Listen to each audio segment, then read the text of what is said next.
Good morning everyone. আজ সুদীপের স্কুলের টিফিনে দিয়ে দেবো হচ্ছে এগ চাউমিন। তার জন্য একটা ডিমকে ফাটিয়ে নিয়ে তার মধ্যে লবণ গোলমরিচ দিয়ে ভালো করে ভেজে নিলাম। তারপরে গতকাল রাতে যে সবজিগুলো কেটে রেখেছিলাম, গাজর, ক্যাপসিকাম, টমেটো, পেঁয়াজ আর কাঁচা লঙ্কা, এগুলো ভালো করে দিয়ে একটু সটে করে নিলাম লবণ দিয়ে।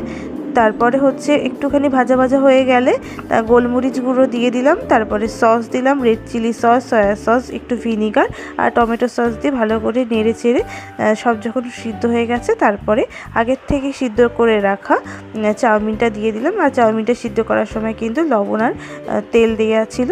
তো আমার চাউমিন একদম কমপ্লিট। আর তার সাথে দিয়ে দিয়েছিলাম হচ্ছে আপেল। আর এবার করে নেবো হচ্ছে দুজনের জন্য চাও হয়ে গেছে। আর অল্প একটুখানি আদা গ্রেট করে দিয়েছিলাম। টিফিন রেডি হয়ে গেছে। আমাকে দেবে নিচে। আর এই যে এটা তোমার টিফিন। গুড মর্নিং বলো। Good morning